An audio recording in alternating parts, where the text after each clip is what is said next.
In this video, we're going to solve this kinematics incline problem. We'll look at the standard algebraic method first, and then I will show you a 3-second shortcut to save serious time on your next exam. Here's the setup.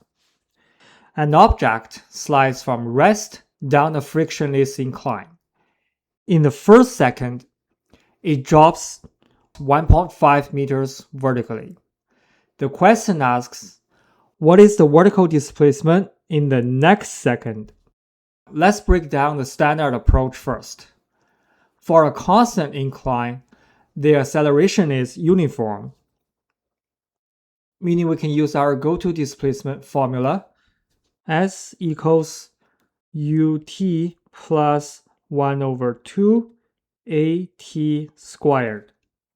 Since the block is released from rest, the initial velocity is 0, which simplifies our equation to just S equals 1 over 2 at squared. Since the problem is all about the vertical direction, we can focus entirely on the vertical axis. The formula stays exactly the same, where a is just our vertical acceleration. Now let's break this setup down visually. We know in the first second, the vertical displacement is 1.5 meters. Let's label this as S1 equals 1.5 meters. Plugging that in, we get 1.5 meters equals 1 over 2. At is 1 second, then squared. Solving for a gives us a constant vertical acceleration of 3 meters per second squared.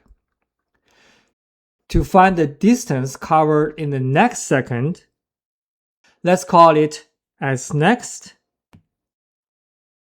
What we need to do is to calculate the total distance after 2 seconds as 2, then subtract as 1.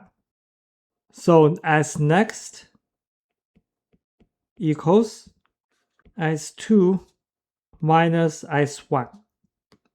Using our formula again with a time of 2 seconds, we get S2 equals 1 over 2 times A is 3 meters per second squared, then times 2 squared, giving us a total vertical displacement of 6 meters.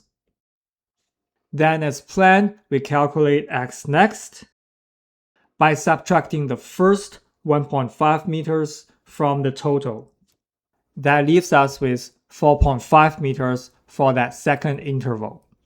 So the answer is C. This method absolutely works, but calculating acceleration is a massive time trap on the multiple choice exams. Now let's see how to bypass all that math.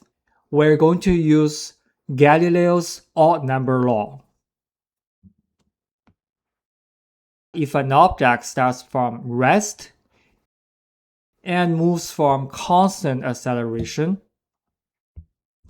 the distance it travels in equal consecutive time intervals will always follow a beautiful pattern.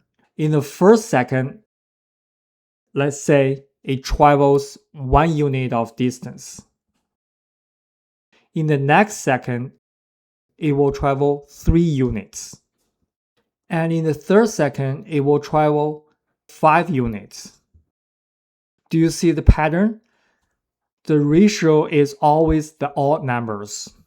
1 to 3 to 5 to 7, and so on. Applying this to our problem, we know that in the first second, the object travels 1.5 meters, which is our 1 unit.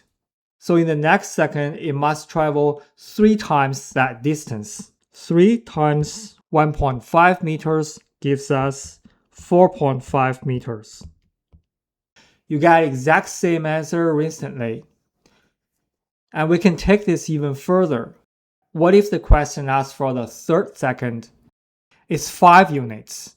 So we just do 5 times 1.5 meters. which gives us 7.5 meters. Recognizing these patterns gives you a massive competitive edge on physics exams. Check out the kinematics playlist for more shortcuts, and I'll see you in the next video.